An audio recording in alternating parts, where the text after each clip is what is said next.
एकनाथ शिंदे महाराष्ट्र के मौजूदा राजनीति में सबसे चर्चित शख्सियत है। ठाणे के ठाकरे के नाम से मशहूर एकनाथ शिंदे का शासन अब पूरे महाराष्ट्र में फैल जाएगा। वे महाराष्ट्र के नए मुख्यमंत्री बने।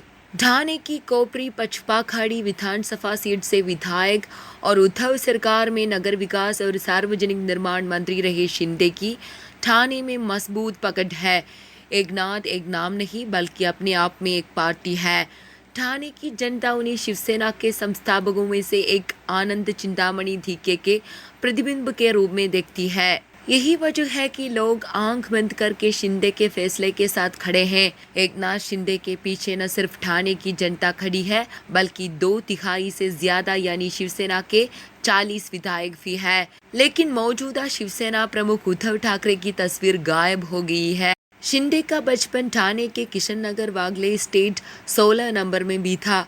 आज यहाँ उनका एक फ्लैट भी है। इनमें वे अपने माता पिता और 3 भाई बहनों के साथ रहते थे। उनके बचपन के एक दोस्त बताते हैं कि एकनाथ शुरू से ही लोगों के लिए खड़े होने वालों में से एक थे। यहाँ पीने के पानी की भारी समस्या थी। महिलाओं को दूर से पानी लाना पड़ा था। इस परेशानी को देखते हुए शिंदे एक दिन रमेश के पास आए और कहा कि इस परेशानी का हल कैसे होगा। इस पर रमेश ने उन्हें पॉलिटिक्स में उतारने की सलाह दी। एकनाथ शिंदे के सीएम बनने के ऐलान के बाद पूरे ठाणे में शिवसेना में जश्न का माहौल है। एकनाथ शिंदे के पीछे न सिर्फ ठाणे की जनता खड़ी है बल्कि 2/3 से ज्यादा यानी शिवसेना के 40 विधायक भी है। शिंदे ने उद्धव के खिलाफ बगावती सुर क्या बुलंद किए। पूरे ठाणे जिले में उनके समर्थन में बैनर और पोस्टर लगे।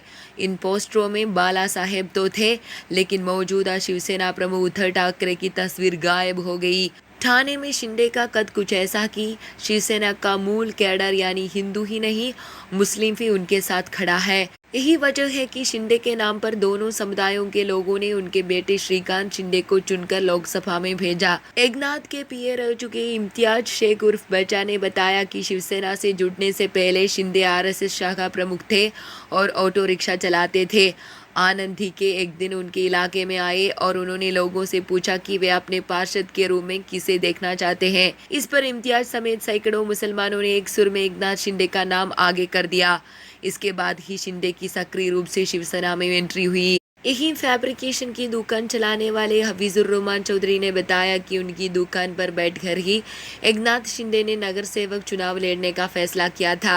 आज 22 साल पहले यानी 2 जून 2000 को शिंदे की लाइफ में ऐसा टर्न आया कि उन्हें पार्टी तक छोड़ने का निर्णय ले लिया। सतारा में हुए नाव हादसे में उनकी आंखों के सामने उनके छोटे बेटे दीपेश और बेटी सुभद्रा की डूबने से मौत हो गई थी। इस हादसे के बाद शिंदे इस कदर टूट गए कि उन्हें राजनीति से संन्यास का ऐलान कर दिया। शिंदे के साथ पिछले 40 सालों से रह रहे देवीदास चालके ने बताया कि बच्चों की मौत के बाद एकनाथ ने खुद को एक कमरे में कैद कर लिया। वे किसी से नहीं मिलते थे और न किसी से बात करते थे। फिर उनके राजनीतिक गुरु और शिवसेना के कद्दावर नेता आनंद धीके ही उन्हें वापस राजनीति में लाए थे। देवीदास ने बताया कि एकनाथ शिंदे की लाइफ में एक वक्त ऐसा भी आया जब उनकी आवाज़ तकरीबन 15 दिनों के लिए चली गई थी। यह वक्त 2014 के लोकसभा चुनावों का था। महाराष्ट्र में ये बात इतना प्रचार किया कि उनकी आवाज़ ही चली गई थी। हालांकि डॉक्टर्स के प्रयास से उसे फिर से वापस लाया गया। News desk, news India Hindi.